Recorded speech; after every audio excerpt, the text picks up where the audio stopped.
সুপ্রিয় দর্শক মণ্ডলী, 7 ফ্রন্টলাইনে স্বাগত জানাচ্ছি আপনাদের সবাইকে। আমাদের আজকের অতিথি ডাক্তার আব্দুল নূর তুষার, গণমাধ্যম ব্যক্তিত্ব। তুষার, আজকে বিষয়টা আমি সেট করেছিলাম, আমাদের আরেকজন অতিথি যোগ দেবেন, ডাক্তার সাখাওয়াত হোসেন সায়ন্ত। মানুষ কেন টক শো দেখে এবং দেখে না, এটা একটা, আমি একটু ইতিহাসটা বলি।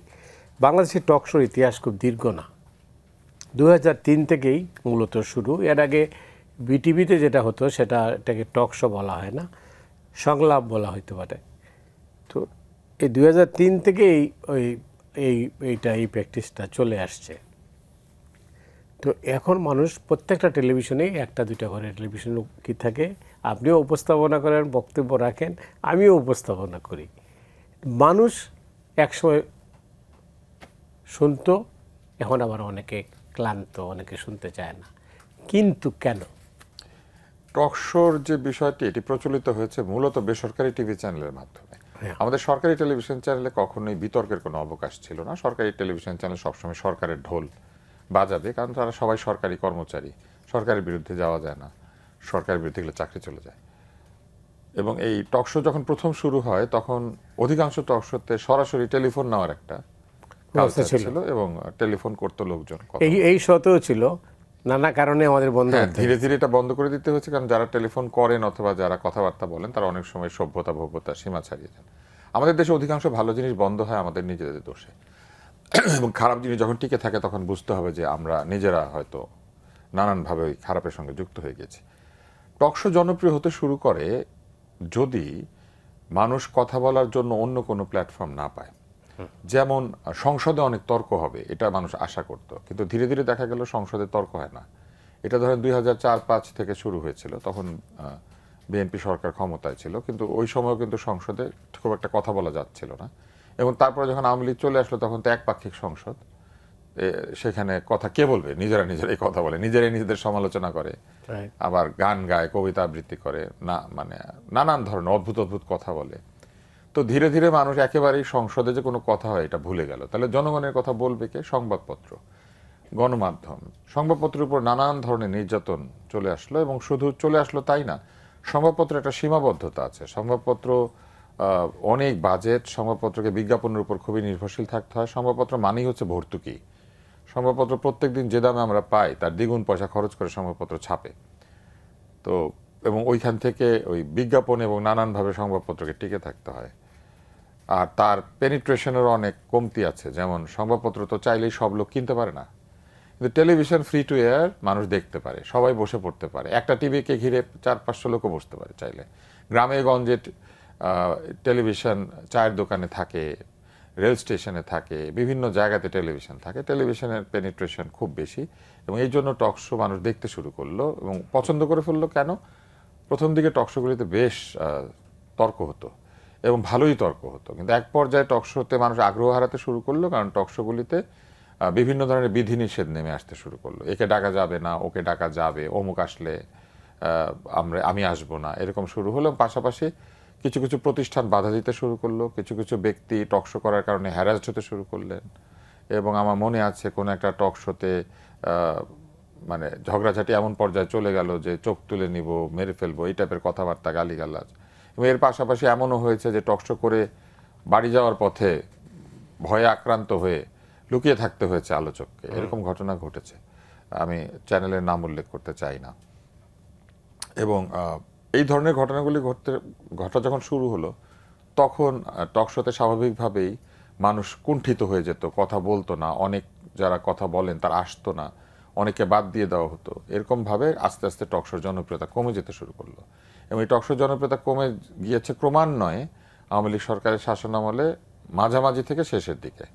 কেননা তখন কোনো কথাই হতো না, শুধু প্রশংসা, বন্দনা, শুধু ভালো ভালো কথা, এবং বিরোধীদের কোনো যৌক্তিক দাবির প্রতিও কারো কোনো সমর্থন নাই। বিরোধী দলের লোকজনকে ডাকার সময় ওইভাবেই ডাকা হতো, যারা কিনা তেমন একটা কথা বলতে পারে না।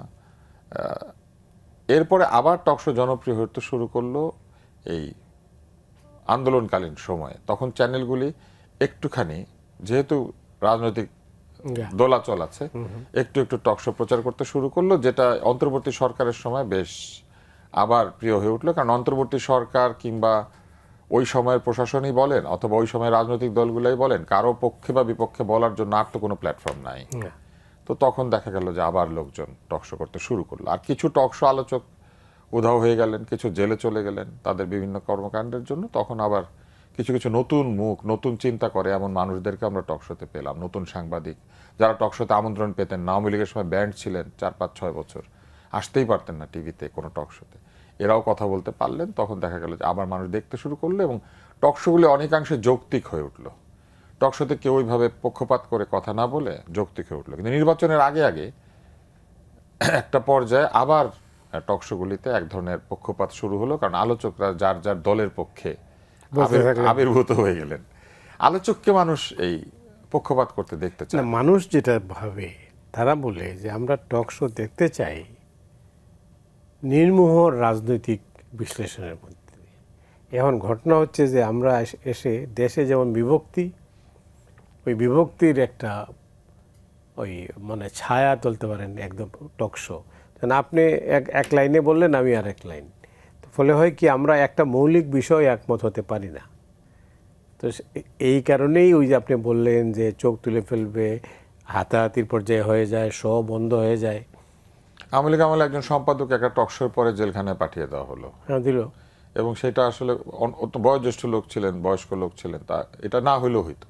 এই জিনিসগুলো টকশোকে খুব ক্ষতিগ্রস্ত করেছিল ওই সময়। আর এখন যেটা হয়েছে নির্বাচনের কিছুদিন আগে থেকে, সেটা হলো টকশোর আলোচকরা আবার বিভিন্ন দলের পক্ষে তারা আবির্ভূত বলতে শুরু হয়। এখন কোনো একটা কথা দলের পক্ষে যেতে পারে, কিন্তু সেটা সবসময় একই দলের পক্ষে যাবে না।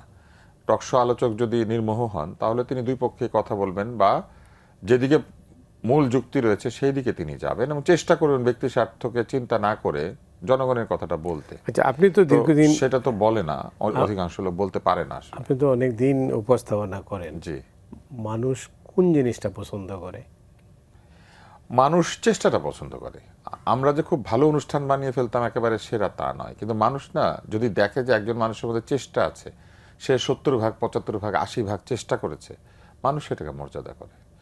এই জন্য আপনি দেখবেন যে আমাদের দেশে মানুষ যে কোনোখানি যে কোনো খাবার পাওয়া যায়। এর কারণ হচ্ছে মানুষ আসলে মানে এইটা খোঁজে না যে কে এটা সবচেয়ে ভালো বানায়। মানুষ গিয়ে খোঁজে পরিষ্কার রেখেছে, ঠিকমতো বানিয়ে দেওয়ার চেষ্টা করছে, দামটা ঠিক আছে, এইভাবে আমরা চিন্তা করি। টকশোর বেলা তো ঘটনাটা ওই রকমই। আমি উদাহরণটা খুব একটা মানে খুব বেসিক উদাহরণ দিয়েছি। একজন আলোচক যখন টকশোতে আসেন, তারা বুঝতে চায় যে এই লোকটাকে আসলে শুধু একটা দলের পক্ষেই কথা বলবেন বা একটা পক্ষেই তিনি থাকবেন, এটা দেখতে চায়। দ্বিতীয়ত, তথ্য যদি কেউ দেয়, ভুল মিথ্যা বানোয়ার তথ্য দিচ্ছে কিনা, এটা মানুষ দেখতে চায়। আর টকশোতে আরেকটা জিনিস মানুষ খুবই পছন্দ করে, যদি তার মনের কথাটা কোনো আলোচক বলতে পারেন। মানুষের মনে অনেক কথা আছে যেগুলি খুবই সাধারণ মানুষের কথা, সেই কথাগুলি অনেক সময় আমরা টকশোতে অ্যাড্রেস করতে পারি না। কারণ একটা হয় যে যারা আলোচক তারা অনেক জানেন বলে তারা এত উপর থেকে কথা বলেন, মানে এত উচ্চ মার্গে কথা বলেন যে সাধারণ মানুষ বুঝতে পারে না। আরেক দল লোক আসেন, তারা এমনই তথ্যহীনভাবে মিথ্যা কথা, অহেতুক ব্যক্তি আক্রমণ করেন, সেটা আবার মানুষ পছন্দ করে না।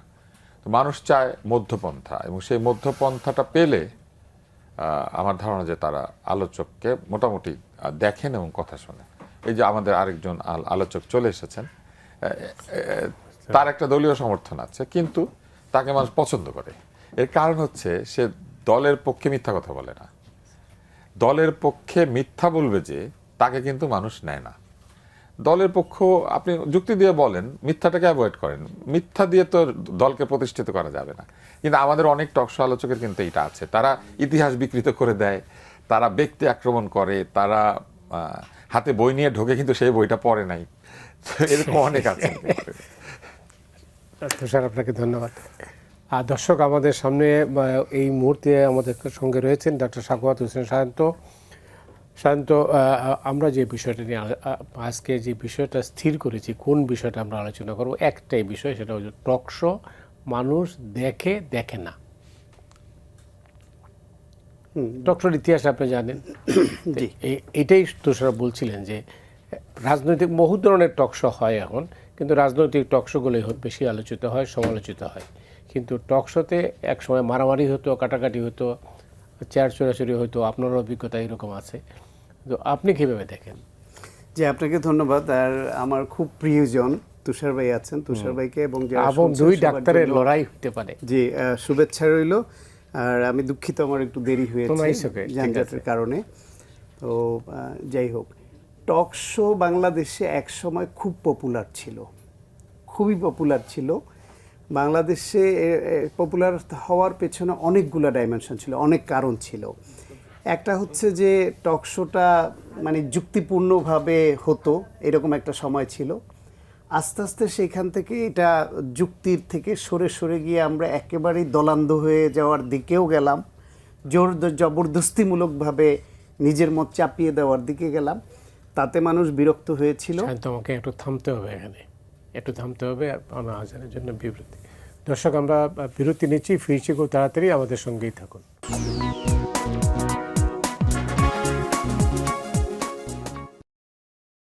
সুপ্রিয় দর্শক মণ্ডলী, আপনারা দেখছেন ফ্রন্টলাইন। আমাদের সঙ্গে রয়েছেন ডাক্তার আব্দুল নূর তুষার এবং ডাক্তার সাখাওয়াত হোসেন সায়ন্ত। আপনি আপনার অসমাপ্ত বক্তব্য, যেটা টকশো নিয়ে। টকশোর আমাদের আজকের সাবজেক্ট হচ্ছে যে টকশো মানুষ কেন দেখে, কেন দেখে না। জি, যেটা বলছিলাম যে এক সময় টকশোর প্রতি মানুষের ব্যাপক আগ্রহ ছিল। ব্যাপক আগ্রহ ছিল প্রথম দিকে ছিল এই কারণে যে টকশোতে যারা পার্টিসিপেট করতো তারা লেখাপড়া করে এসে যুক্তি দিয়ে কথা বলতো, বিভিন্ন দলের পক্ষে দলের হয়ে আসতো। দলের পক্ষে বললেও সেটার পেছনে একটা লজিক থাকতো, লজিকটাকে স্ট্যান্ড করাতো কথার মাধ্যমে, যুক্তির মাধ্যমে, তথ্য প্রমাণের মাধ্যমে। আস্তে আস্তে টকশোর গেস্ট সিলেকশনটাও একটা প্রবলেম হয়ে গেল। বিভিন্ন চ্যানেলে নানানভাবে একটু বিলো অ্যাভারেজ গেস্ট আনা শুরু হয়েছিল, কিন্তু নানান রকমের কথা আছে, নানান সুবিধা প্রাপ্ত হয়ে অথবা চাপে পড়ে অথবা তালিকা প্রাপ্ত হয়ে গেস্ট ডাকা হতো অনেক টকশোতে। এরপরে এক সময় হলো যে সরকারি দল তাদের মতামতকে চাপিয়ে দেওয়া এবং অন্যের মতকে দাবিয়ে রাখার যত কৌশল আছে সেগুলো আরম্ভ করলো। তখন দর্শক অনেকখানি মুখ ফিরিয়ে নিল। পাশাপাশি আবার এটা হলো যে এই কিছু কিছু সময় আবার বাড়ল ওই জন্য যে সংবাদ মাধ্যমে বেশি একটা তথ্য নিউজ আকারে আসে না, অন্তত টকশোরে লাইভের সুযোগ নিয়ে বিরোধী পক্ষ কিছু কথা এর মধ্যে বলতে পারছে, সেই জন্য কিছু লোক দেখতো। পরবর্তীতে এই টকশোর এমন সব অকারেন্স ঘটেছে যে উঠে চোখ তুলতে গেছে, একে অপরকে মারতে গেছে, আপনার টকশোর ভেতরে এমন দম্ভ দেখিয়েছে, এমন থ্রেট করেছে, টকশো শেষ হওয়ার পরে পুলিশ এসে গ্রেফতার করে নিয়েছে, এই সব ঘটনা ঘটলো। এক পর্যায়ে এসে আবার 18 সালের নির্বাচনের সময় বিভিন্ন চ্যানেলে গোয়েন্দা সংস্থা থেকে তালিকা করে নিষিদ্ধ করে পাঠানো হলো যে এদের ডাকা যাবে না। এবং চ্যানেলগুলো প্রায় সব চ্যানেল, দু একটা চ্যানেল পরীক্ষামূলকভাবে এক দুজনকে ডেকেছে এবং বলেছেও প্রকাশ্যে যে আমি পরীক্ষামূলকভাবে আপনাকে ডেকেছি। তাছাড়া সবাইকে ডাকা বন্ধ করে দিল। ফলে ওই যে যাদের কথা মানুষ শুনতে পছন্দ করে তারা টকশোতে যেতে পারলো না, আরও হতাশ হয়ে গেল।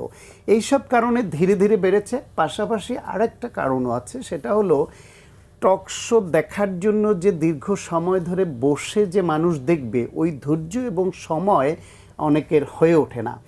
এখন বিকল্প কিছু জায়গা তৈরি হয়েছে যার ফলে টকশো একেবারে দেখে না এমন না। আপনার টেলিভিশনে হয়তো দেখবেন যে ভিউটা আগের মতো হচ্ছে না, অত দেখছে না, কিন্তু এইটা এখন রিল আকারে ইউটিউবে বা ছোট ছোট কাট করে যে আপনার দেয়া হচ্ছে, ওইখানে আবার কিন্তু মিলিয়ন মিলিয়ন ভিউ হচ্ছে, এরকম আমরা দেখছি। কোন জিনিসটা ভিউ হচ্ছে এখন সেই ভিউ হওয়ার ক্ষেত্রে আবার যেখানে একটু উত্তেজনা, যেখানে একটু অশ্লীল কথা, একটু গালিগালাজ, একে অপরকে হুমকি দেওয়া, ধরেন আজকের অনুষ্ঠানে আমরা উত্তেজিত হয়ে তুষার ভাই আর আমি এমন এক কাণ্ড ঘটাইলাম এবং আপনারা ওই কার্ড দিয়ে হেডলাইন দিলেন তুষারকে দেখে নিল সায়ন্ত, ওইটার ভিউ অনেক হবে। অথবা তুষার তুলোধনা করলো সায়ন্তকে, এইটা আবার দেখবে মানুষ, হুমড়ি খেয়ে পড়ে। ফলে খুব কোয়ালিটি কথা, যুক্তিপূর্ণ কথা, সেই জিনিসের ভিউটা আগেও কম ছিল। কিন্তু মানুষ কি দেখতে চায়?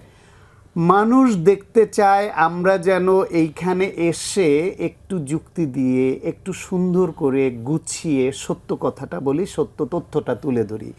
আমার একটা পলিটিক্যাল ভিউজ আছে ধরেন, থাকতেই পারে। আপনার আছে, তুষার ভাইয়ের আছে, সবার তার তার মতো আছে, কিন্তু সেটা যেন একেবারে অন্ধ না হই আমরা যেন যেটুকু বলি আমার সমর্থিত দলের পক্ষে বললেও আমি যেন সেটা যুক্তি দিয়ে গুছিয়ে প্রমাণ করার চেষ্টা করি, গায়ের জোরে না ঠেলি। এই যে গায়ের জোরে ঠেলা এবং নিজের মত অন্যের উপর চাপিয়ে দেওয়া, এটা মানুষ দেখতে চায় না। আর প্রতিপক্ষ কথা বলবার সময় যে কোনো উপায়ে তাকে থামিয়ে দেওয়ার যে কৌশল বা যে চেষ্টাটা, এটাও মানুষ পছন্দ করে না। আমার অভিজ্ঞতা হচ্ছে এই শোতে, আমি নাম বলবো না, দুজন সিনিয়র নেতা, একজন আওয়ামী লীগ এবং বিএনপি 7 মিনিট ধরে কথা বলছিলেন, আমি বন্ধ করতে পারি নাই। পরে আমরা ভিন্ন কৌশলে বন্ধ করে অনুষ্ঠানটা শেষ করেছিলাম। এই অবস্থা কি আপনি তো স্যার জানেন যে এই শোটাও কিন্তু 9 বছর বন্ধ ছিল, এই ফ্রন্ট লাইন। তো সেই কারণে মানে মানুষকে যে প্রশ্নটা আমি করেছিলাম যে মানুষ কেন টক শো দেখতে চায়, জানার জন্য না গালিগালাজ শোনার জন্য, কোনটা? এখানে দুই ধরনের দর্শক আছেন। যারা টেলিভিশনের দর্শক তারা মূলত গালিগালাজ খুব একটা পছন্দ করেন না, কারণ টেলিভিশন ঘরের মধ্যে শুনতে হয়। কিন্তু যারা ডিভাইসে ইউটিউব কিংবা অনলাইনে যে কোনো ভিডিও দেখেন, তাদের মধ্যে একটা বিরাট সংখ্যক দর্শক আছেন যারা গালিগালাজ শোনেন, এবং গালিগালাজ শুনেন না শুধু, তারা নিজেরাও গালিগালাজ দিতে পছন্দ করেন। এবং এই একটা ভিশাস সাইকেল বা একটা বিষাক্ত চক্র তৈরি হয়েছে, যে চক্রে কে যেটা শুরু করেছে বা কার দায় বেশি এটা প্রমাণ করা যাচ্ছে না। কারণ যিনি এটা দেখে নিচে গালিগালাজ করছেন তার জন্য কি টকশোটা বানানো হচ্ছে, নাকি টকশোটা দেখে তারা উৎসাহিত হয়ে আরো দ্বিগুণ মাত্রায় গালিগালাজ করছেন, এটা বোঝা যাচ্ছে না। তবে আমি মনে করি যে টিভি চ্যানেলগুলিতে এটা আসলে চিন্তা করা উচিত যে যেসব আলোচক এরকম অদ্ভুত আচরণ করেন, অভদ্র আচরণ করেন, টেলিভিশনের তো একটা আচরণের একটা সীমানা আছে, সেই সীমানা যারা অতিক্রম করেন তাদেরকে টিভিতে ডাকা উচিত না।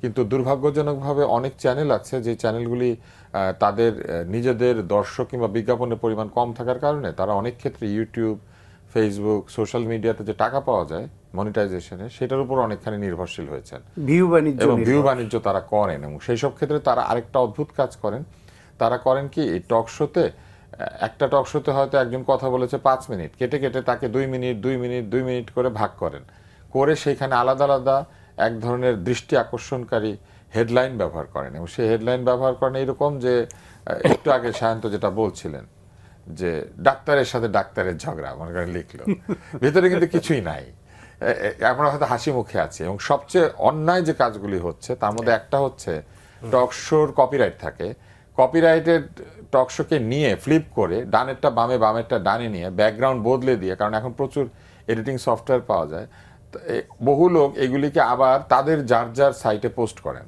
এবং করে সেখানে তারা কোনো কোনো সময় যিনি টকশোতে উপস্থিত ছিলেন না এমন ব্যক্তিকে যুক্ত করে দেন। আমার নিজের অভিজ্ঞতা আছে একটা, সেখানে আমার একটা টকশোতে গিয়েছিলাম, মাঝখানে আরেকজনকে বসিয়ে দিয়েছে যেন তিনি কথা শুনছেন, অন্য একটা জায়গা থেকে কেটে মাথা নাড়ার ছবি নিয়েছে, আবার আরেক জায়গায় আমি মাথা নাড়ছি এরকম একটা ছবি যুক্ত করে দিয়েছে, ওইখানে আমি যাই নাই, ছিলামই না। এবং অনেক সময় ভেতরে নাই, আমি বা সায়ন্ত হয়তো আমরা নাই, যে থাম্বনেইলটা করে, মানে যে একটা স্থির চিত্র থাকে যেটার মধ্যে হেডলাইনটা দেখা যায় ইউটিউবে, ওইখানে থাম্বনেইলের ছবিটা ব্যবহার করে দেয়। দেখা যায় 3-4 জনের ছবি আছে, ওইটা দেখে লোকে ক্লিক করে খুঁজতে থাকে, অনেকে ভাবে যে একটু পরে আসবে, তার মধ্যে 2-3-4 মিনিট দেখা হয়ে যায়, ওই 2-3-4 মিনিটের মধ্যে বিজ্ঞাপনটা চলে যায়, এবং যা টাকা পাওয়ার মনিটাইজেশনের ওই টাকাটা যার পাওয়ার সে পেয়ে যায়। এবং এইসব কারণে এই মনিটাইজেশনের এক চক্করে পড়ে এটা আরও বেড়েছে। আর গালিগালাজ থাকলে স্বাভাবিকভাবেই সেখানে নিচে এসে লোকে কমেন্ট করে, এনগেজমেন্ট বাড়ে, খারাপ লোকগুলি খুব আনন্দ পায়, এবং এইগুলা থেকে কিছু ভিউ বাণিজ্য বেশি হয়। এবং আমি দেখেছি এমন এমন সব হেডলাইন ব্যবহার করা হচ্ছে যে কথা আমি বলি নাই কখনো, এবং শুধু যে বলি নাই না, আমি ওখানে যাই নাই কখনো, তারাও আমাদের এই কথাগুলি ব্যবহার করে দিয়েছে। কিছুদিন আগে একটা, এবং আরেকটা বাণিজ্য শুরু হয়েছে ফটো কার্ড। টক শোতে কি বলা হয়েছে, ধরেন আপনার অনুষ্ঠানে কথা বলেছি, এক পত্রিকা আবার এই টক শোর একটা লাইন নিয়ে ওই পত্রিকা ফটো কার্ড ছাড়ছে যে এটা যেন একটা নিউজ। এটা আসলে আমার কাছে মনে হয় এটা একটা নিয়ম শৃঙ্খলাবিহীন একটা ঢাকার রাস্তার মতো অবস্থা হয়েছে, যে এখানে যে কে কোথায় কোন যানবাহনে কিভাবে চড়ছে, কোনটাতে চার্জ দেয়, কোনটা পায়ে চালায়, কোনো ঠিক নাই। মানুষ তো অসহায়, তাইলে না, মানুষকে অসহায় যদি আমরা বানাই, মানুষ তো অসহায় হবে। তাইলে টেলিভিশন চ্যানেলগুলো ধরেন, আপনি দীর্ঘদিন ধরে একটা সাংবাদিক এবং সম্পাদক, আপনি একটা এখানে হোস্ট করেন। অন্যান্য অনুষ্ঠানগুলো যারা করে, যারা হোস্ট, তারা মোরালেস সবাই শিক্ষিত এবং ভালোই তো দেখি। প্রডিউসার যারা, তারাও ভালোই দেখি। তাহলে এইখানে অতীতে এমন গেস্টও তো ডাকা হয়েছে যারা একেবারে ওয়েল নোন ফ্রড, সবাই জানি আমরা সে ফ্রড। শাহেদের মতো লোককে দীর্ঘদিন সব চ্যানেল ডেকেছে।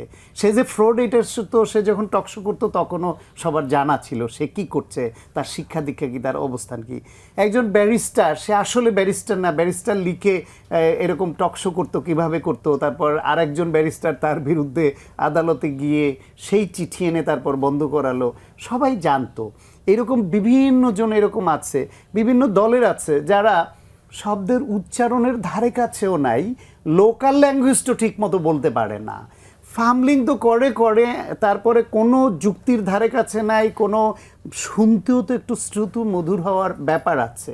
এটা তো একটা ভিজুয়াল মিডিয়া, ভিজুয়াল মিডিয়ায় দেখা এবং শোনা দুইটারই একটা মাধুর্য তো একটু হলেও থাকতে হয়। তাহলে এই টেলিভিশন চ্যানেলগুলো যে গেস্ট সিলেকশন করে, সেইখানে তাকে এই অনুরোধ কেন শুনতে হবে যে আমার বস বলেছে এই ওকে একটু ডাইকো, তো ওকে একটু ডাকতে গিয়ে ওকে গিলতে হবে, অনুষ্ঠান নষ্ট করতে হবে। তারপর তারা পরিবেশ নষ্ট করে, তারা নর্মস জানে না, তারা তার যে সহ আলোচক তাকে অপদস্থ করে, অপমান করে, এটা নিয়ে একটা উত্তেজনা হয়, সম্পর্ক নষ্ট হয়, টকশো সম্পর্কে মানুষের ধারণা খারাপ হয়। ফলে একদিকে হচ্ছে দেশের রাজনীতি খারাপ হইলে টকশো ভালো হওয়ার সুযোগ খুব কম। রাজনীতি যখন পচে যায়, কারণ টকশোর ঘুরে ফিরে কিন্তু প্রধান বিষয় কিন্তু রাজনীতি। অন্যান্য অনেক বিষয় নিয়ে টকশো হয়, কিন্তু মূল আলোচনায়, এবং আপনি দেখবেন বেশি দর্শক শোনে দেখে কিন্তু রাজনৈতিক আলোচনাটাই, এটাই বেশি ভিউ হয়, এটাই মানুষ বেশি শোনে, এটার প্রতি আগ্রহ বেশি। বাংলাদেশের মানুষ ওই চায়ের দোকানে বসতে বসতে, রিক্সা চালাতে চালাতে, ওই মোবাইলে বা কানে লাগিয়ে গাড়ি চালাতে চালাতে অডিও শুনলো, সে এই টকশোর অনেক কিছু শুনে তারা, এবং মোস্টলি তারা রাজনৈতিক টকশো শোনে। সেখানে রাজনীতি যদি এরকম পচে যায়, সেখানে যদি সত্যের বালাই না থাকে, যুক্তির বালাই না থাকে, গায়ের জোরের প্রাধান্য পায়, অন্যের চরিত্র হননটা গুরুত্বপূর্ণ হয়ে ওঠে। টকশো তো সেটাই হয়েছে, সেটাই হচ্ছে। ফলে খুব পরিকল্পিতভাবে শুধু টকশোকে আপনি ভালো রাখবেন, সেটা খুব সহজ কাজ নয়। তারপরও যদি টেলিভিশন চ্যানেলের যারা এটার অথরিটি, যারা গেস্ট সিলেকশন করেন, যারা সঞ্চালনা করেন, তারা যদি একটু চিন্তা করেন, তাহলে আরেকটু ভদ্র গোছানো টকশো উপহার দেওয়া কিন্তু সম্ভব। আপনি কি এটা বলতে চাচ্ছেন যে এটা আচরণবিধি দরকার? আচরণবিধি থাকলে খুব ভালো, কিন্তু অলিখিত হলেও তো একটা আচরণবিধি থাকতে পারে। সব কিছুই যে লিখিত থাকতে হয় এমন না। চ্যানেলের নিজস্ব পলিসিও তো থাকে, যে অনেক চ্যানেলে কিন্তু আসছে কিছু কিছু ব্যক্তিকে যারা বেশি অ্যানার্কি তৈরি করে, বেশি অভদ্রতা অসভ্যতা করে টকশোতে এসে, তাদেরকে কিন্তু খুব কৌশলে এড়িয়ে যায়, ডাকে না। এরকম অনেক, আপনার অনুষ্ঠানে কি আপনি সব গেস্টদেরকে ডাকেন? কাউকে কাউকে আপনি কৌশলে এড়িয়ে যান, বা আপনার এই প্রডিউসার বা আপনার অনুষ্ঠানের, কারণ জানেন যে তাকে তার অন্য অনুষ্ঠানগুলোতে সে যা করছে এটা কোনো ভদ্রলোক করে না, কোনো সুস্থ লোক করে না। একজন উপস্থাপক আছেন দেখি, আপনার সহকর্মী আব্দুল তুষার, আপনি কি ঠিক এইরকম মানে কি করেন গেস্ট সিলেকশনের সময়? না, গেস্ট সিলেকশনের সময় আমি মূলত যারা অনুষ্ঠানের টিম তাদের সাথে কথা বলি। কোনো কোনো গেস্টের ব্যাপারে আমি তাদেরকে বলি যে এই গেস্ট অমুক অমুক টকশোতে এরকম আচরণ করেছেন, আপনারা চিন্তা করে দেখেন যে এটা আসলে কি হতে পারে। আবার কোনো কোনো গেস্টের সাথে কোনো কোনো গেস্টের এক ধরনের ঝগড়ার ইতিহাস আছে, যেখানেই যান তারা ঝগড়াঝাটি করেন। আমরা চেষ্টা করি সেরকম গেস্ট না আনতে, বা সেরকম গেস্টকে একজনের বিপক্ষে আরেকজনকে বসিয়ে না দিতে। আর কিছু কিছু গেস্টকে মানে টিভি চ্যানেল নিজেও অনেক সময় চিন্তা করে, কেননা হয়তো এসে এমন ঘটনা ঘটিয়েছেন, টিভি চ্যানেল মাঝে মাঝে আমাকে জানায় যে উনি কিন্তু ওরকম জায়গায় এসে এরকম করেছিলেন, আপনি চিন্তা করে দেখেন ওনাকে কি মানে হ্যান্ডেল করা যাবে। তো এইভাবে আমরা সিদ্ধান্ত নিই। এটা একটা দলগত সিদ্ধান্ত, একক সিদ্ধান্ত সাধারণত হয় না। আমি কোনো গেস্টকে বাধা দেওয়ার পক্ষপাতী না, আমি মনে করি যে তারা আসতে পারেন, তবে উপস্থাপকের একটা যোগ্যতার ব্যাপার থাকে। উপস্থাপককে জানতে হয় কি করে তিনি এই ঝগড়াঝাটি কিংবা ভুল কথা বলা বা ব্যক্তি আক্রমণ এগুলিকে তিনি কিভাবে হ্যান্ডেল করবেন। কোনো কোনো জায়গাতে উপস্থাপককে এক ধরনের তার ক্ষমতা খাটাতে হয়। যেমন আমি দু একটা অনুষ্ঠান আমাকে বলতে হয়েছে যে এটা কিন্তু আমার অনুষ্ঠান এবং এই অনুষ্ঠানে আপনারা ঝগড়া করতে পারবেন না, আমি থাকা অবস্থা আপনারা ঝগড়া করবেন না, এবং এটা আমি অ্যালাউ করব না। অথবা অহেতুক কোনো কারণ ছাড়া ব্যক্তি আক্রমণ শুরু করে দিয়েছে, মানে যেটা প্রাসঙ্গিক না, যে আলোচনা ছিল না, তো সেরকম কথা শুরু করেছে, তখন আমাকে বাধ্য হয়ে বাধা দিতে হয়েছে। এই বাধা দেওয়ার জায়গাটা দিতে হয়। আমার যেটা হয়েছে 21 বছরের উপস্থাপনা করি আমি, একটি ঘটনা যেটা বললাম একটু আগে, একটা ছাড়া আর আমি কোনোটাই আমি ওইভাবে অ্যালাউই করি নাই, আর আমাকে তো হয়ও নাই, আমি জানি না কী কারণে কেউ এরকম এসে এই উস্কানিমূলক কিছু বক্তব্য দেন না আর কি। মানে কেউ দিতে শুরু করলে আপনার সামনে প্রথমত আপনার যে বয়স, অভিজ্ঞতা এবং আপনার যে অবস্থান, সেই অবস্থান আপনার সামনে এগুলো করতে আর এটা আসলে মানুষ খুবই অপছন্দ করে, খুবই অপছন্দ করে। আপনার সামনে করবে না বলে আমরা আশা করি। আমরা এমন একটা বয়সে পৌঁছেছি, এখন অনেক আলোচকই এটা করেন না। তবে আমার নিজের অভিজ্ঞতা রয়েছে, এরকম আলোচক রয়েছেন যে আলোচকের কারণে আমাকে বলতে হয়েছে টিভি চ্যানেলকে যে আমি এটা করতে চাই না অনুষ্ঠান, কারণ তাদের যে অনুষ্ঠানের ভেতরে এবং বাইরে যে আচরণ, দুইটাই খুব আপত্তিকর। যেমন আমি একটা বলি, কোনো আলোচক আছেন তারা অনুষ্ঠানে কিছু করবেন না, কিন্তু অনুষ্ঠান থেকে বের হয়েই ফেসবুকে এবং বিভিন্ন জায়গাতে স্ট্যাটাস দেন, দিয়ে বলতে থাকেন একটা বাজে অনুষ্ঠানে গিয়েছিলাম, হ্যান করেছি, ত্যান করেছি, আমাকে কথা বলতে দেয় নাই। এটা অবশ্য শুরু হয়েছে গত গত 2-1 বছর নেই, গত 7-8 মাসে, 10 মাসে। এবং টক শোতে উনি তার প্রতিপক্ষের কাছে পরাস্ত হয়েছেন পরিষ্কার, মানে যুক্তিতে পারেন নাই, তর্কে পারেন নাই, জানেন না, ভুল কথা বলেছেন। যেমন একটা অনুষ্ঠানে সংবিধান বোঝেই না এমন একজনকে আমি দেখলাম যে সংবিধান নিয়ে কথা বলে তারপরে সে ভুল কথা বলেছে আর কি, কিন্তু সে বের হয়ে গিয়ে সাথে সাথে স্ট্যাটাস দিয়েছে যে আমি সংবিধান বুঝি না, মানে কি সংবিধানকে ওনাদের কাছ থেকে শিখতে হবে, সংবিধান আমি ফেলে দিব, এই সংবিধান মানি না, এই সংবিধান পড়ি না, এইসব লিখতে শুরু করেছে। তো এইগুলি খুব আপত্তিকর এবং অসুবিধাজনক। আপনি টক শোতে আসবেন, টক শোতে আপনি কথা বলবেন, ওইখানেই এটা শেষ হবে। আপনি ওই টক শো পকেটে ভরে নিয়ে, মাথায় নিয়ে আপনি আজীবন বহন করে বেড়াবেন, এই যে শত্রুতা, বিদ্বেষমূলক চিন্তা বা এক ধরনের ঘৃণার বিস্তার, এগুলি খুব ভুল কিছু কিছু আলোচক এটা করেন। তারা গিয়ে যে কথা তিনি টেলিভিশনে বলেছেন, বাইরে হয়ে বলেন আমি এটা বলতে চাই না, আমাকে দিয়ে বলিয়ে দিয়েছে, এরকম আছে। তো এইগুলি আসলে খুব অসুবিধাজনক। অনেক ধন্যবাদ। সায়ন্ত, আপনার নিজের মানে ব্যক্তিগত কোনো অভিজ্ঞতা আছে? ব্যক্তিগত অভিজ্ঞতা বহু আছে, কারণ এত বৈরী সময়ে টক শো করেছি যে ধরেন এক সময় 18 সালের নির্বাচনের আগে একটা বিশেষ গোয়েন্দা সংস্থা থেকে 11 জনকে এরকম লিস্ট করে নিষিদ্ধ করে সব টিভি চ্যানেলে পাঠানো হলো। কেউ ডাকে না, 2টা চ্যানেলের মধ্যে আমাকে ডেকেছে। একটা চ্যানেল হলো তখন তুষার ভাই নাগরিক টিভিতে ছিলেন, নাগরিক টিভি দীপ আজাদ তখন ওই অনুষ্ঠান টক শোটা সম্ভবত তখন করতেন। উনি ডাকলেন এবং উনি বললেন আমি আপনাকে ডেকেছি কারণ আপনাকে ডাকার জন্য অন্তত আমার কারণ হইলো আমার চ্যানেল ক্ষতিগ্রস্ত হবে না, আপনাকে ডাকে সেই সাহস নিয়ে ডেকেছি, কারণ আমাদের গেস্ট দরকার, দেখি কিছু বলে কিনা। আমি নাম উল্লেখ করে বললাম, আমি তখন ওই টিভি চ্যানেল সিও ছিলাম, আমার সামনেই তালিকাটা এসেছিল, আমি বলেছি আমি তালিকা দেখি নাই, আমি তালিকা কি জানি না। দ্বিতীয় হলো ইন্ডিপেন্ডেন্ট টিভিতে খালেদ মহিউদ্দিন ছিলেন, উনি আমাকে একদিন ডেকেছিলেন এবং ডাকার পরে অন এয়ারে লাইভেই বলেছেন যে আমার কাছে একটা তালিকা এসেছে, এখানে আমি দেখেছি, কিন্তু আমি এর রিয়াকশন কি হয় সেটা বোঝার জন্য এই তালিকার মধ্য থেকে 2 জনকে আমি ডেকেছি, একজন আসিফ নজরুল আর সায়ন্তকে আমি ডাকলাম যে দেখি কি বলে, কিন্তু আসিফ নজরুলকে ডেকেছি, কিছু বলেনি, এবং আমার বেলায় বলেনি। তার মানে এই 2 জন সাহস নিয়ে ডেকেছে, কিছু বলেনি, এটা এস্টাবলিশড করার একটা বিষয় ছিল। কিন্তু বিষয়টা হচ্ছে তারা ওই টিভি চ্যানেল 2টা সরকারকে ওই সময়ে ভালোই সার্ভিস দিত, ফলে এই সামান্য জিনিস হয়তো কেউ মাথা ঘামায়নি, এটা হতে পারে একটা না নিউজ এবং প্রোগ্রামে সেটা মনে হতো আর কি, সেটা তারপর তাদের মালিক পক্ষ সরকারের খুব ঘনিষ্ঠ, ফলে সেটাও তাদের একটা রক্ষা কবচ থাকে। কিন্তু ভার্নারেবল যাদের উপর সরকারের সাংঘাতিক নজর দেয়, ধরুন বাংলা ভিশন ওই সময় নাম নিতে ভয় পেত। এইটা আর একটা অভিজ্ঞতার মধ্যে বলে নেই, সেটা হলো ধরেন টক শো করেছি, টক শোতে এইখানে তখন তো অনেক উত্তেজনা হতো এবং অনেক রকম কথা হতো।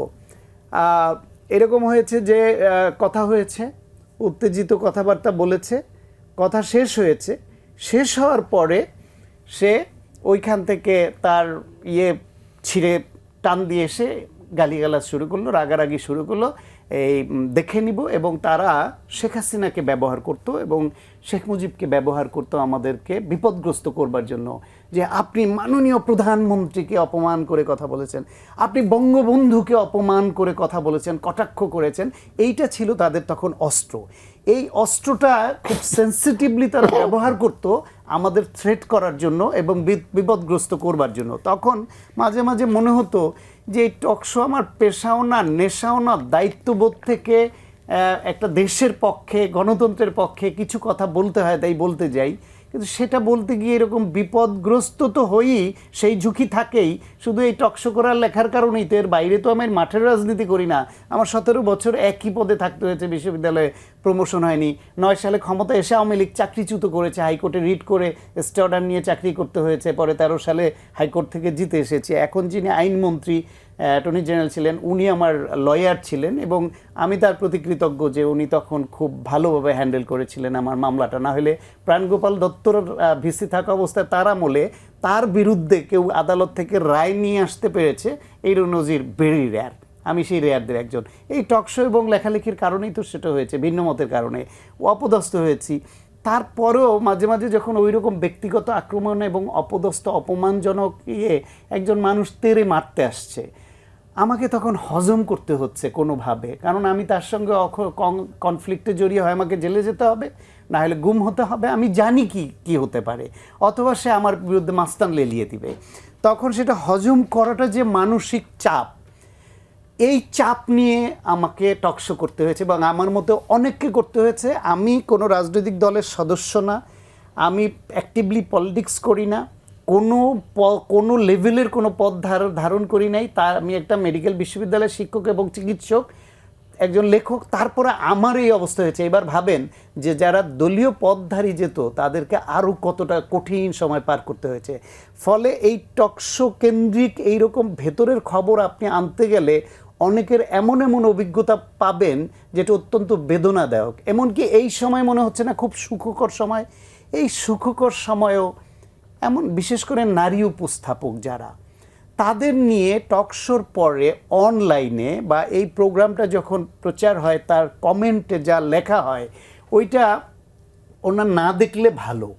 কিন্তু যদি দেখেন, এটা তার জন্য যে মানসিক পীড়া তৈরি করে, যে এত জঘন্য ভাষা, শুধু রাজনৈতিকভাবে তার মতটা ভিন্ন, প্রতিপক্ষ। সেই জন্য এই যে এখন আর সুস্থ সময়, গণতন্ত্রের অগ্রযাত্রা চলছে বলে আমরা যেই সময়টা উপভোগ করছি, এই সময়ও আমাদের চরিত্র এইরকম যে এই টকশোর কারণে, টকশোর বক্তব্যকে কেন্দ্র করে ফেসবুকে, ভার্চুয়াল মিডিয়ায়, কমেন্ট বক্সে যা তা ল্যাঙ্গুয়েজ, যা তা গালিগালাজ যেসব চলছে। অনেক ধন্যবাদ আপনাকে। টকশো এবং সোশ্যাল মিডিয়া, এর মধ্যে কি আসলে কোনো সংঘাতপূর্ণ কিছু? না, সংঘাত নাই। সোশ্যাল মিডিয়াতে টকশোগুলি যেহেতু পোস্টেড হয়, সোশ্যাল মিডিয়ার লাইক এবং ভিউর জন্য অনেক ক্ষেত্রে টকশোগুলির চরিত্র পরিবর্তিত হয়েছে। টকশোগুলি আগের চাইতে এই উত্তেজনাপূর্ণ করে তোলার জন্য কিছু মানুষের চেষ্টা আছে। এমনকি কিছু কিছু টেলিভিশন চ্যানেলের যারা টিম, তারাও চেষ্টা করেন একটু উত্তেজনাপূর্ণ হোক, একটু গন্ডগোল লাগুক, এরকম একটা চেষ্টা থাকে। আর ওই ঘটনাটা আমি জানি, ওই সময় আমি আদেশগুলিকে সম্পূর্ণ উড়িয়ে দিতাম। আমার কাছে আরও একটা লিস্ট এসেছিল, আপনি খুব অবাক হবেন। বিশ্বকাপ ফুটবল দেখাচ্ছি, তখন এসেছে জাকারিয়া পিন্টুকে, আমি নাম বলে দিই, তাকে দেখানো যাবে না, এবং এই তালিকা পাঠিয়েছে ফুটবল ফেডারেশন। সেইখানে 6-7 জন রয়েছেন, যার মধ্যে 3-4 জন সরাসরি স্বাধীন বাংলা ফুটবল দলের সদস্য। তাদেরকেও তারা কথা বলতে দিবে না। আমি কিন্তু কখনোই এই নির্দেশনামা মানি নাই বলে 18 সালে নির্বাচনের দিন রাত্রেবেলা আমি উপস্থাপক ছিলাম এবং আমার গেস্ট ছিলেন আনিস আলমগীর। আনিস আলমগীর বললেন যে এই নির্বাচন বিতর্কিত এবং এটা ঠিক হয় নাই। এবং পরের 6 মাস আমাকে কিসের মধ্যে দিয়ে যেতে হয়েছে, এক পর্যায়ে আমি নাগরিক ছেড়ে দিয়েছি। তো এইটা আসলে আমাদের অভিজ্ঞতা। কিন্তু যেটা বলা হয়েছে যে টিভি চ্যানেল হয়তো সরকারের সাথে অনেক ঘনিষ্ঠ ছিল বলে তারা ঝুঁকি নিত, এর চাইতে অনেক বেশি বেশি ঘনিষ্ঠ লোকেরাই টিভি চ্যানেলের মালিক হয়েছেন তখন। এবং এই ঘনিষ্ঠ লোকদের টিভি চ্যানেল কিন্তু কোনো ঝুঁকি নেয় নাই। অনেক বেশি ঘনিষ্ঠ লোকেরও টিভি চ্যানেল আরও বেশি ঘনিষ্ঠভাবে ঢোল বাজিয়েছে। কিন্তু যখনই আমাদের মতো 2-1 যারা আমরা বলার চেষ্টা করেছি যে না, সংবাদ আসলে নিরপেক্ষ হওয়া উচিত, কাউকে কথা বলতে বাধা দেওয়া উচিত না, তখনই দেখা গেছে আমাদের উপরে রোষানল নেমে এসেছে। আমি সোহাগের একটা টকশোতে আমি উপস্থাপক ছিলাম, আমি সোহাগকে হেলমেট নিয়ে প্রশ্ন করেছিলাম। এরপরে তীব্র যাতনা আমাকে সহ্য করতে হয়েছে যে হেলমেট পরা লোকটাকে আমি 18 সালে আরো একটা কাজ করেছিলাম, নিরাপদ সড়ক চাই আন্দোলন দাবিতে রাস্তায় নেমে গেছিল ছেলেপেলেরা, আমি সেখানে গিয়ে দাঁড়িয়েছিলাম। একজন নাগরিক তার নাগরিক অধিকারের অংশ হিসেবে যে কোনো পক্ষে কথা বলতে পারেন, তিনি টকশোতে বলবেন, বাইরে বলবেন, যেখানে বলবেন, এইটার জন্য তাকে নির্যাতিত হতে হবে, এইটা গণতান্ত্রিক সংস্কৃতিতে থাকতে পারে না। আর গণমাধ্যমে বিরোধী মানুষেরাই তো আসবেন, কারণ বিরোধীরা কেন বিরোধী? কারণ জনগণ তাদেরকে অনেক ভোট দেয় নাই, কম ভোট দিয়েছে।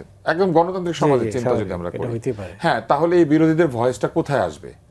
ধরেন সংসদে বিরোধীরা 20টা আসন পেয়েছে বা 30টা, তাতে করে কি ওই পক্ষটা কোনো কথা বলবে না? তারা সংসদেও কথা বলবে, এবং তাদের যারা নির্বাচিত হতে পারেন নাই, বিভিন্ন কারণে হতে পারেন নাই, সেই মানুষগুলি টকশোতে আসবেন না? তাদের বুদ্ধিজীবীরা আছেন, তাদের রাজনৈতিক দৃষ্টিভঙ্গি বিশ্বাস করেন এমন লোকেরা আছেন, তাদের জন্যই তো গণমাধ্যম, পত্রিকাতে তাদের সাক্ষাৎকার প্রচারিত হবে। চমস্কির মতো লোক সারা জীবন অ্যান্টি এস্টাবলিশমেন্ট, উনি কথা বলে গিয়েছেন নিপীড়নের বিরুদ্ধে, কই তার কথা বলা তো বন্ধ হয় নাই। এই জন্যই তো উন্নত বিশ্ব উন্নত হয়ে যায়। আমাদের পিছিয়ে থাকার একটা বড় কারণ হচ্ছে আমরা আমাদের জ্ঞানী ব্যক্তিদের মধ্যে তফাৎ করি। আমার জ্ঞানী তোমার জ্ঞানী, আমার ডাক্তার তোমার ডাক্তার, আমার রাজনীতিবিদ তোমার রাজনীতিবিদ, কিন্তু চিন্তা করা উচিত দেশের রাজনীতিবিদ, দেশের জ্ঞানী লোক এবং দেশের ডাক্তার।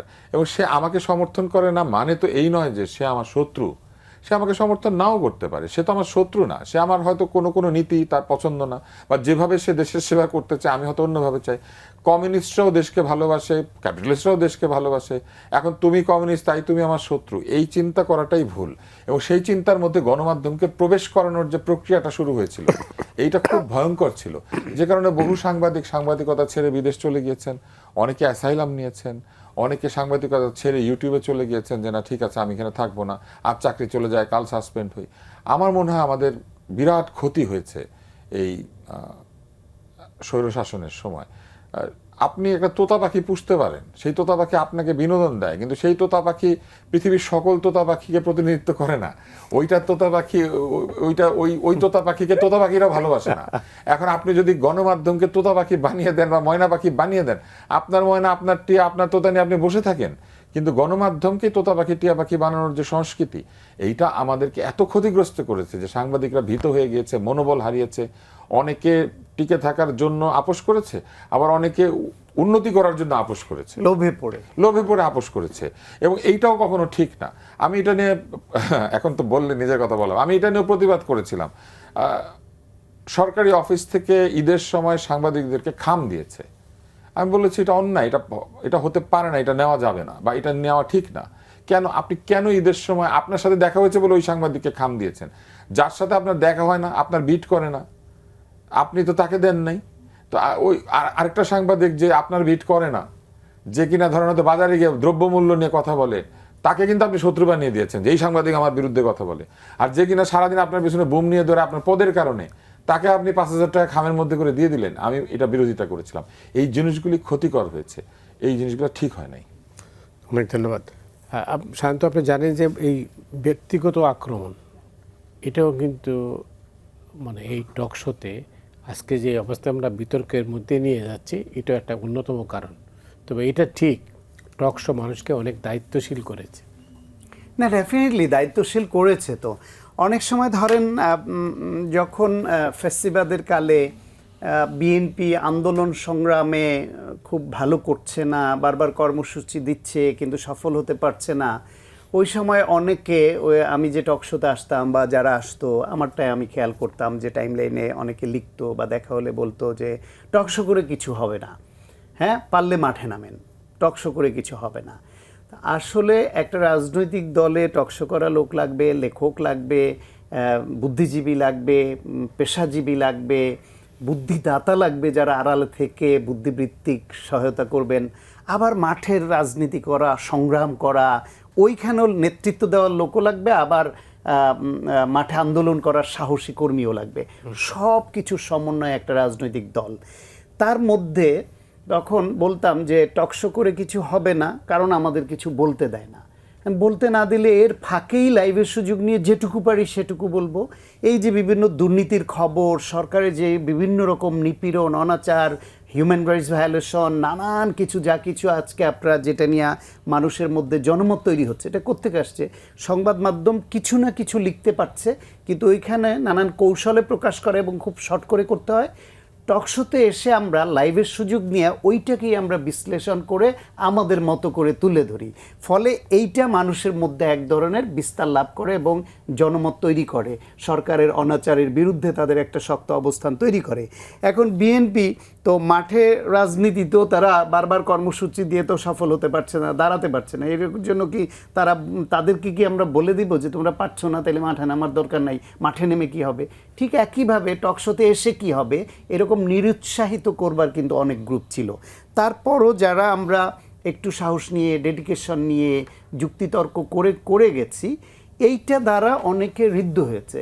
আমাকে অনেকে বিভিন্ন সময় দেখা হওয়ার পরে এরকমও বলেছে যে আপনার টকশো ওই সেভ করে রেখে দিই, আমি কোথাও বক্তৃতা দিতে গেলে তখন আপনার এইখান থেকে আমি অনেক পয়েন্ট নিই, কারণ আমি যে পত্রিকা থেকে কোট করে বা বিভিন্ন বই থেকে কোট করে একটু পড়াশোনা করে এসে যেটুকু আমরা দেই, এইটা ওরা তখন একটু নোট করে নিয়ে তার কোথাও বক্তৃতা দিতে বা কোনো কথা বলতে সুবিধা হয়। সেরকম একেবারে যে ফেলনা যায় টকশো না, কিন্তু কোয়ালিটি টকশো হলে কাজে লাগে। কিন্তু যদি এরকম হয় যার ভেতরে আর আসলে কোনো সারবত্তা নাই, ঝগড়া ঝাঁটি আর মনে যা আসে তাই বললাম আমরা, সেই টকশোগুলি মানুষের খুব বেশি কাজে আসে না। মানুষের কাজে আসে যেখানে তথ্য উপাত্ত থাকে, গণতন্ত্রের পক্ষে, মানবাধিকারের পক্ষে, দেশের পক্ষে মানুষকে উদ্বুদ্ধ করবার উপাদান থাকে, এবং দুর্নীতিবাজ, চোর, লুটেরা, গণতন্ত্র হত্যাকারী, ভোটের অধিকার হরণকারীদের বিরুদ্ধে যেখানে আপনার সোচ্চার হবার মতো উপাদান থাকে, সেই টকশোগুলি মানুষকে উদ্বুদ্ধ করে। সেগুলি কিন্তু সবসময় প্রশংসিত হয়েছে এবং প্রশংসিত হয়। কিন্তু সংবাদ মাধ্যমের যে বিষয়টা, টকশোটাও এটা তো একটা সংবাদ মাধ্যমেরই অংশ। আপনার হাউজের পলিসির বাইরে চাইলেও আপনি সবসময় টকশো খুব বেশি দিন এগিয়ে নিতে পারবেন না, কারণ হচ্ছে হাউজের নিজস্ব একটা পলিসি থাকে তার মালিকদের। এই টকশোটা থেকে যদি ক্রমাগতভাবে একটা বয়ান উৎপাদন করা হয়, সেটা যদি আপনার যে মালিক পক্ষ তাদের পক্ষে না যায়, মালিক পক্ষের আবার মালিক আছে, তা সে যে রাজনৈতিক দলের সঙ্গে যুক্ত, এমপি, মন্ত্রী বা বিভিন্ন পদধারী অথবা ব্যবসায়ী হিসেবে সরকারের বিভিন্ন সুবিধাভোগী, অনৈতিক সুবিধাভোগী, তখন এই যে মিডিয়া হাউসের যে মালিক, সেই মালিকের মালিক হচ্ছে তখন ওই তার যেই যাদের অনুগত ওই রাজনৈতিক নেতা। তো মালিকের উপরে মালিক থাকে, সেই মালিককে বলে তোমার চ্যানেলে এই হচ্ছে, এই চ্যানেলের মালিক আবার এখানে যারা এই প্রোগ্রাম ডিজাইন করে তাদের বলবে এই কী করছো, তোমাদের জন্য তো আমার ক্ষতি হয়ে যাচ্ছে। ফলে বাংলাদেশের সংবাদ মাধ্যমের মালিকানা যখন দলীয় রাজনীতিবিদদের হাতে এবং বিশেষ অনৈতিক ব্যবসায়ীদের হাতে এইভাবে দেয়া হয়, সত্যিকার পেশাদারি সাংবাদিকদের হাতে মিডিয়া যখন থাকে না, তখন তার চরিত্র এইরকমই হওয়ার কথা, যা হওয়ার কথা তাই হয়েছে। এবং সেইখানে যে সাংবাদিকদের নিয়োগ দেওয়া হয়, তার মধ্যে প্রথম সারির কিছু সাংবাদিকের মাথা কিনে নেওয়া হয়, হয় ভয় দেখিয়ে অথবা চাকরির কারণে অথবা বিভিন্ন প্রলোভন দিয়ে তাদেরকেও বেনিফিটেড করে। আমি বলি আওয়ামী লীগ বিড বা প্রধানমন্ত্রী বিড যত দশকে বিভিন্ন হাউসে যারা করেছে, তাদের সম্পদের হিসাব নিয়ে দেখেন, কারো আপনি সম্পদের খোঁজ নিলে আপনি তার আয়ের সঙ্গে সামঞ্জস্য খুঁজে পাবেন না। অন রেকর্ড আমি চ্যালেঞ্জ দিয়ে বললাম। অনেক ধন্যবাদ। আচ্ছা তুষার, এই প্রসঙ্গেরই আমি একটা অন্য দিকে যাই। গণতন্ত্র এবং আইনের শাসন প্রতিষ্ঠায় টকশো কী ভূমিকা পালন করতে পারে? টকশো আমাদের দেশে কিন্তু অনেক ধরনের ভূমিকা পালন করেছে। আমার মনে আছে যখন কোভিড আক্রমণ করলো, আমরা তখন টকশোতে কথা বলতাম, তখনও আমি কিছু কিছু টকশোতে যেতে পারতাম। তো ওই সময় কিন্তু এই যে ডাক্তারদেরকে পিপিই দেওয়া হচ্ছিল না, তারপর স্যানিটাইজার থেকে শুরু করে সব কিছু সংকট ছিল, N95 মাস্ক নাকি কোন মাস্ক, এগুলো নিয়ে নানান ধরনের মিথ্যা প্রচারণা চলছিল এবং বলা হচ্ছিল যে সব ডাক্তারদের কাছে পৌঁছে গিয়েছে। ওই সময় কিন্তু একদল মানুষ তারা কিন্তু সোশ্যাল মিডিয়াতে এবং টেলিভিশনে বিভিন্ন জায়গায় কথা বলে সরকারকে বাধ্য করেছিলেন যে এই নিরাপত্তামূলক ব্যবস্থাগুলি ডাক্তারদের কাছে ঠিকমতো পৌঁছে দেওয়ার জন্য। বাজারে অক্সিজেনের সংকট হয়েছে, টিকা নিয়ে নানান তথ্য, এই সব কিছু প্রচার করা হয়েছে। এগুলির পিছনে এই টকশোর একটা বড় ভূমিকা ছিল। তারপরে বিভিন্ন সোশ্যাল ইস্যুতে টকশো কিন্তু এক ধরনের জনমত সংগঠন করেছে। আপনি যদি নির্বাচনের আগেও চিন্তা করেন, একটা পক্ষ গজিয়ে গিয়েছিল যারা নির্বাচন চাইছিল না। এই 2000 আমাদের যে নির্বাচন হলো, 25-এর নির্বাচন, মানে 26-এ এসে যে নির্বাচনটা হলো 25-এর শেষে, 12 ফেব্রুয়ারি। হ্যাঁ 12ই ফেব্রুয়ারিতে, এই 25-এর প্রায় পুরোটা সময় জুড়ে টকশোতেই কিন্তু নির্বাচন চায় এবং নির্বাচন চায় না এই পক্ষ লড়াই করেছে এবং শেষ পর্যন্ত নির্বাচনের পক্ষেই জনগণ অনেক বেশি মাত্রায় চলে গিয়েছে। হ্যাঁ, জয়যুক্ত হয়েছে। হ্যাঁ, জয়যুক্ত হয়েছে। মানে নির্বাচনের পক্ষেই মানুষ চলে গিয়েছে। কেন গিয়েছে? কারণ মানুষের মনের দাবি ছিল নির্বাচন। কিন্তু টকশো না হলে আমার ধারণা যে যারা 50 বছর ক্ষমতায় থাকতে চেয়েছিলেন তারা অন্তত 25 বছর থেকে যাইতে চাইতেন না। তো এরকম টকশো অনেক সময় সামাজিক চাপ তৈরি করে, অনেক তথ্য টকশোগুলি দিয়ে থাকে। যেমন এইবারও ধরেন হাম, কিংবা তার আগে যখন বিভিন্ন সময় স্বাস্থ্য সংক্রান্ত ক্রাইসিস এসেছে, ডেঙ্গু, চিকুনগুনিয়া, এরকম সময় কিন্তু টকশোগুলি একটা বড় ভূমিকা পালন করেছে মানুষকে সচেতন করা, জানানো, আস্থা তৈরি করা, সংকট কাটানোর জন্য। বিভিন্ন সরকারি সিদ্ধান্তের বিরুদ্ধে আওয়ামী লীগের সময় যে অল্প কিছু কথাবার্তা হয়েছে সেটা কিন্তু টকশোতেই হয়েছে, যত কমই হোক। কেউ না কেউ টকশোতে এসেছেন, প্রতিবাদ করেছেন, ব্যান্ড হয়ে গিয়েছেন সায়ন্তের মতো, আমার মতো। যেমন আমাকে ব্যান করা হয়েছিল একটা টেলিভিশন চ্যানেলে, আমি অন এয়ার ছিলাম, অন এয়ার থাকা অবস্থায় বন্ধ করা হয়েছিল। কারণ কোভিডের সময় তো সব অনলাইনে হচ্ছিল, খুব সহজে অনলাইন বন্ধ করে দিয়ে বলেছে আপনাকে আমরা শুনতে পাচ্ছি না। তা আমি আবার জিজ্ঞেস করছি যে শুনতে পাচ্ছেন না মানে? বলেন হ্যাঁ শুনতে পাচ্ছি না ভাই, মানে আমাকে শুনতে পাচ্ছে আসলে। তো এরকম হয়েছে এবং তারা পরে আমাকে বলেছে যে তাদের উপর নির্দেশ ছিল। তো এরকম অনেক জায়গাতে টকশো কিন্তু সচেতনতা তৈরি করেছে, নিয়ম কানুন জানিয়েছে। আজকে যে বাংলাদেশের মানুষ সংবিধান নিয়ে অনেক কিছু জানে, এটার প্রধান কারণ কিন্তু টকশো। সংবিধানে আমাদের স্কুল কলেজ কোথাও পড়ে না, কিন্তু আমাদের টকশোগুলি সংবিধান নিয়ে প্রচুর কথাবার্তা বলেছে। আমাদের বিভিন্ন অধিকার সংক্রান্ত আইন, এগুলো কিন্তু সব টকশোতে আলাপ হয়েছে। বিভিন্ন এই সাম্প্রতিক সংস্কার, হ্যাঁ, সংস্কার নিয়ে টকশোতে এটা তো মানুষ তো পত্রিকা পড়ে শিখে। তারপরে বিভিন্ন একদমই নির্যাতনের বিরুদ্ধে যে কণ্ঠস্বর, সেগুলো বিভিন্ন সময় টকশোতে এসেছে। এবং টকশো আরেকটা কাজ করেছে খুব, আমি বলবো যে এক ধরনের সাটল ওয়েতে, সূক্ষ্মভাবে। সেটি কি, টকশোতে এসে যখন সরকারি দল বা কোনো ক্ষমতাবান লোক অকথ্য বা অসভ্য আচরণ করেন, অটোমেটিক্যালি কিন্তু মানুষ বুঝতে পারে যে ক্ষমতার চরিত্র কোথায় চলে গিয়েছে, ক্ষমতা কত উদ্ধত হয়ে উঠেছে, ক্ষমতা কত জঘন্যভাবে অন্যকে আক্রমণ করছে, যেখানে সবার সামনে এরকম করে, পিছনে না জানে কি করে। অতএব বহু জায়গাতে টকশো আলোচকের আচরণ পর্যন্ত শেষ পর্যন্ত গণতন্ত্রের দাবিকে আরো শক্তিশালী করেছে। অনেক অনেক ধন্যবাদ আপনাকে সায়ন্ত। এটা তো আমাদের উপরেই আসে আসলে। সেটাই, আমরা তিনজনই তো টকশোর মানুষ, কেউ বলি কেউ বলাই। একসময় তার মধ্যে তুষার ভাই বলেন এবং বলান, আপনিও বলেন এবং বলান, আর আমি শুধু বলি। যাই হোক, তারপর টকশো চলুক, টকশোর গতি যেন মানে কি থাকে।